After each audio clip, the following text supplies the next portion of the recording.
So, yeah, today I just want to talk a little bit about your spiritual journey, where it started, what led to your struggle with addiction, and then how Jesus finally saved you. Yeah, I think that's such a beautiful question. It's funny because as a child, so I grew up Catholic, Mm, not strict Catholic where you have to go to church and you have to do these things, but my grandparents influenced it. Um, mhm. and really as a child, it's like you don't really get a say so in the matter. You just Yeah. kind of do what you have to. So like I made my first communion. I'd go to these Bible weeks, these vacation Bible schools. I always heard about God, so I knew there was a God. Yeah, okay. Always I did, and I'm so grateful for that.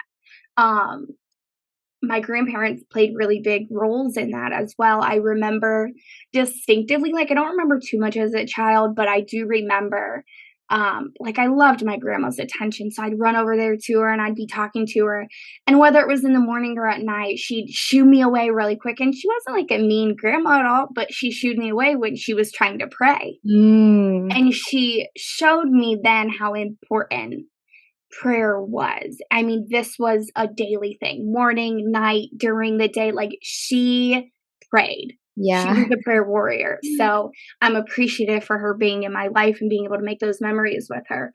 So, I never had a relationship with God, but I knew there was a God. Mhm.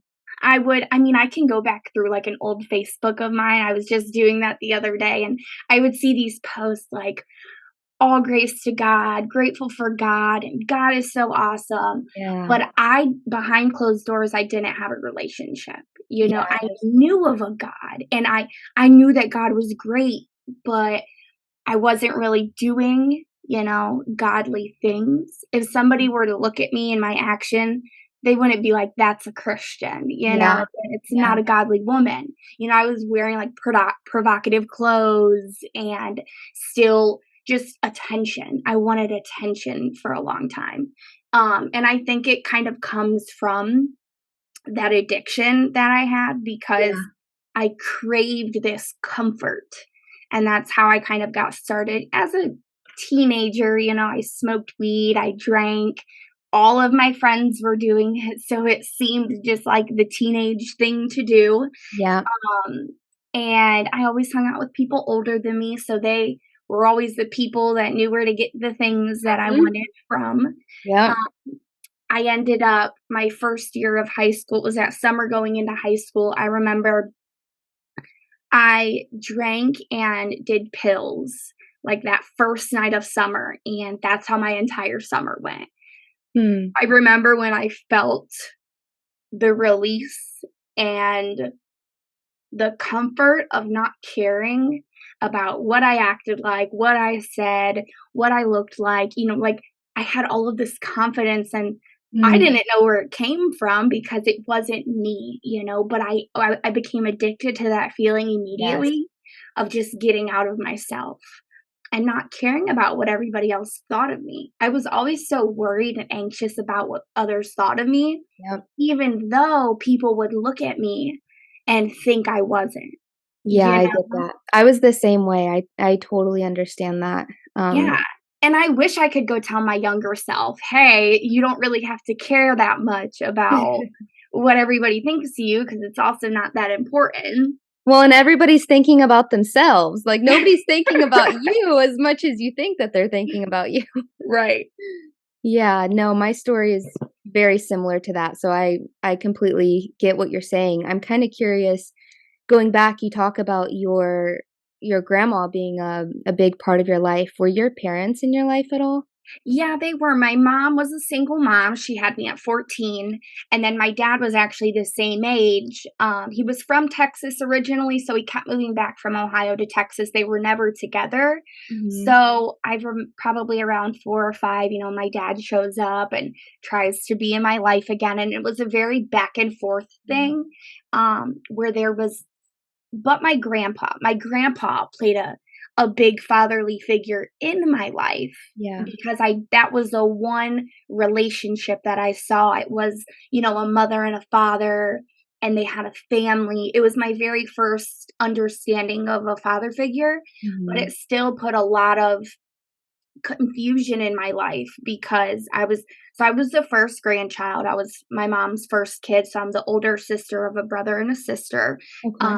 But my brother is on my dad's side and my sister's on my mom's side. So me and Okay. my sister grew up together. Sooner or later, I start to meet my younger brother, because that's on my dad's side, and he was, kind of in and out. And they deal with their own problems too. Mhm. So alcoholism, addiction runs throughout my family. And at that time of being a teenager and my mom being a younger mother, we grew up together. Mhm. My mom was 14 when she had me, so That's that's a crazy. child having a baby. Yeah. So my grandparents, loved them so much because they did so much. They made sure I was taken care of and I had everything I needed, and I was so loved as a child.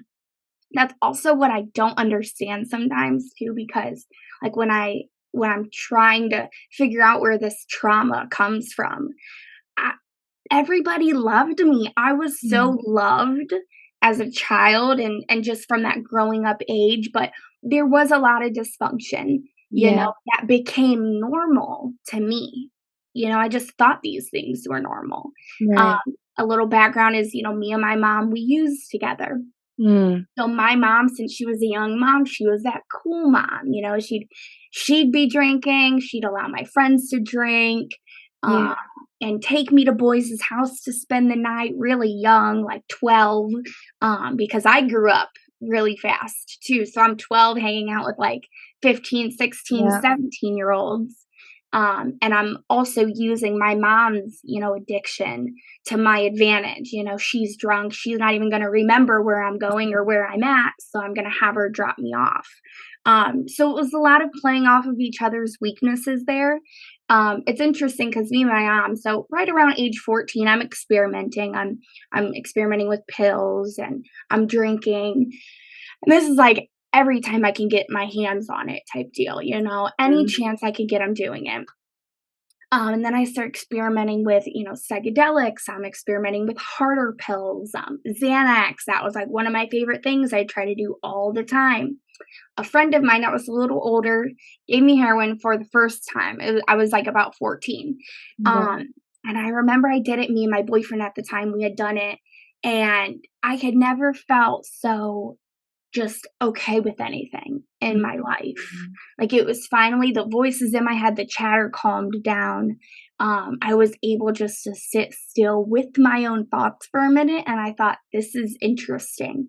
Yeah. I didn't get addicted right from the beginning. I started obviously still drinking and smoking every single day, but later on down the road, I started doing it every day. I thought it was just for fun until I woke up a day before I had to go to school. It was my senior year of school, and I needed it. So I figured out I was addicted to it because now I'm trying to wake up and go to school without it, and I couldn't.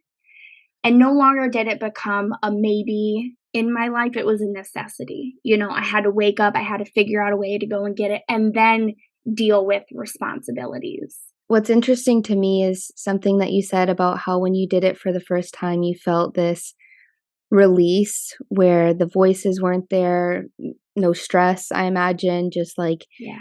like a sense of peace. And I'm gonna try to process out what I'm thinking here Mhm. verbally as I'm saying Yeah. it. Um, I heard once how, we were created for paradise. Like, we were created when Adam and Eve were created, they lived in the Garden of Eden in paradise.